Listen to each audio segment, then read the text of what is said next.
After the introduction of migration, now we will study the push factors and the pull factors. First, we will study the push factors. Now, what is a push factor? Push means to move away. In an area, there are certain factors that repel the population or force them to leave a certain place is called as push factor.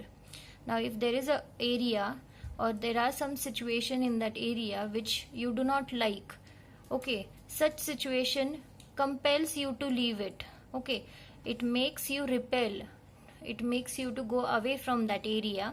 Such factors are called as push factors. They are classified as voluntary migration or forced migration. Now the push factors are classified into two types. One is voluntary and second is forced. Let us study about voluntary. Voluntary migration means what? When a person willingly chooses to migrate. When a person himself chooses to migrate, then that person is called voluntary migrant, and that movement or that travel is called as voluntary migration. Many are economic migrants.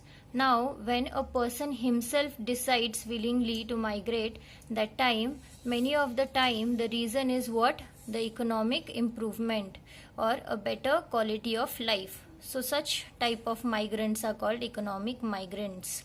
Other voluntary migrants include older dependents who want to live their life somewhere in a pleasant after retirement.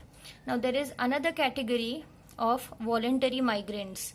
They are such people, the poor peoples, once they finish their job, once they get retired, they feel to go back to their village.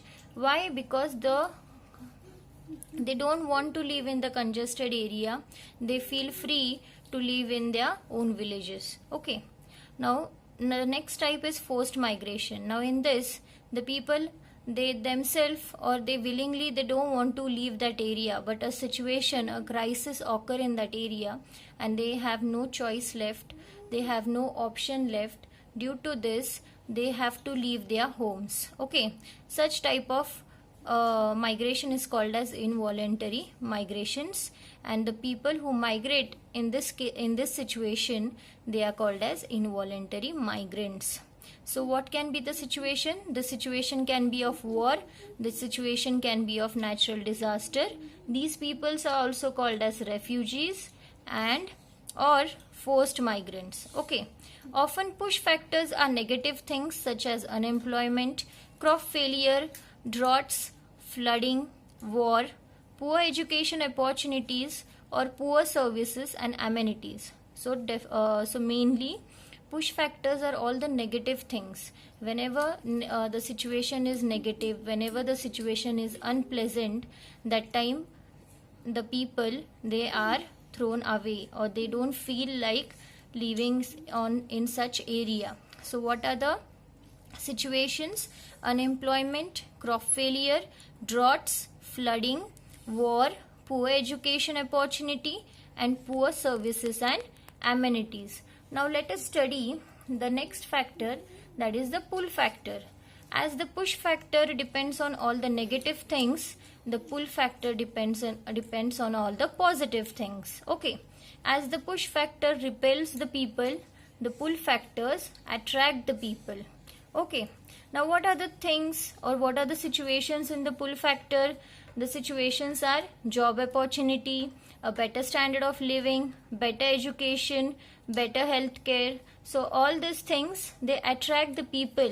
They increase the expectations of the people, and because of this, the people are attracted to such areas.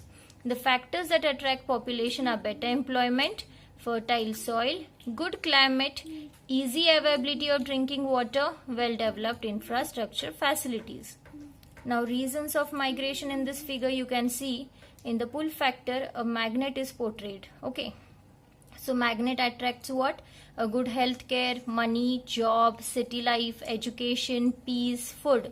Whereas, the push factor means what? Because of disaster, because of poverty, because of war, the push factor is arising.